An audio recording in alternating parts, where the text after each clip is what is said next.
ভাইয়ের নাম কি? কাউসার আহমেদ। আসসালামু আলাইকুম। বার্ডস এগ্রো ইউটিউব চ্যানেলে আপনাদের সবাইকে স্বাগতম।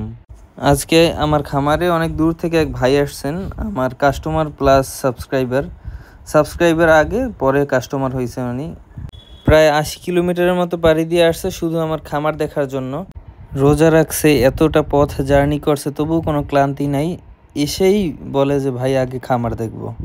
বায়োসিকিউরিটির কারণে উনি ভিতরে ঢুকলো না, কিন্তু আমি 2-1টা মোরগ তাকে এনে ধরিয়ে দেখালাম যে ওজনটা কীরকমের, সাইজ কীরকমের।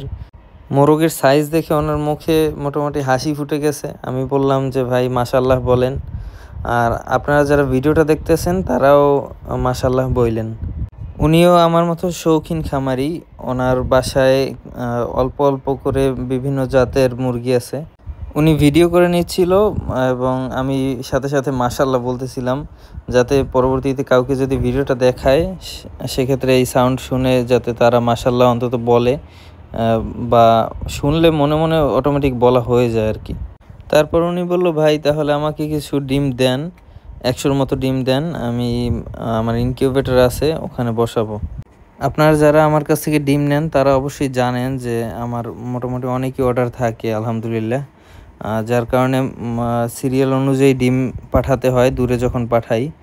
যেহেতু ভাই চলে আসছে আমার বাসায় অনেক দূর থেকে, তারপর আবার রোজা, যার কারণে তাকে এক প্রকার বাধ্য হয়েই দিয়ে দিতে হলো।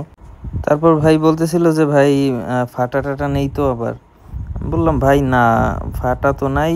আপনার যখন ডিমগুলো কালেক্ট করা হয় তখনই দেখা হয় যে যদি ফাটা থাকে সেক্ষেত্রে তখনই সেটা আলাদা করে ফেলা হয় এবং সেটা খাওয়ার জন্য রেখে দেওয়া হয়।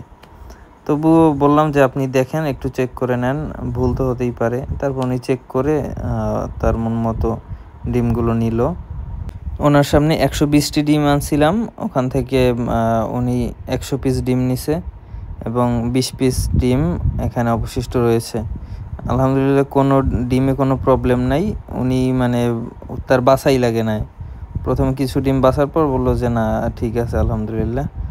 তার ডিমে 3000 টাকার মতো হয়েছিল এবং ক্যারেটে 100 টাকার মতো হয়েছে। সেটা উনি দিল এবং বলল যে ভাই তাহলে আমাকে একটু রাস্তা পর্যন্ত এগিয়ে দিয়ে আসেন। আমি বললাম হ্যাঁ অবশ্যই, আপনি এত দূর থেকে আসছেন আমার খামার দেখতে, আপনি 2-1 দিন বেড়ালে আরও বেশি ভালো হয়। আপনি রোজা আছেন, ইফতারটা অন্তত করে যান। বললো না ভাই, আমি বাসা থেকে এক প্রকার পালিয়ে আসছি, আবার দ্রুত চলে যেতে হবে। ওনার সাথে অনেক বিষয় নিয়ে কথা হলো, খুবই ভালো মনের একজন মানুষ। আপনারা জানেন আমি ডিম সারা বাংলাদেশে পাঠাই এবং বাচ্চা যদি কেউ নিতে চায় সেক্ষেত্রে এসে নিতে হয়। যেহেতু উনি শুধু ডিম নিল, উনি চাইলে আমি এখান থেকে পাঠিয়ে দিতে পারতাম, অনায়াসে উনি মালটা রিসিভ করতে পারতো। কিন্তু না, উনি আসলো, আমার সাথে কথা বললো, আমার প্যারেন্টসগুলো দেখলো, নিজের হাতে ধরলো। উনি শখের কারণে খামার করে থাকেন এবং এই সেক্টরে উনি নাকি অনেক লস করছেন, তবু এখনও কন্টিনিউ করে যাচ্ছেন। প্রকৃত পশু পাখি প্রেমীরা আসলে এরকমেরই হয়। আচ্ছা, আজকে এই পর্যন্তই। আপনারা সবাই ভালো থাকবেন, আমার জন্য দোয়া করবেন। আল্লাহ হাফেজ।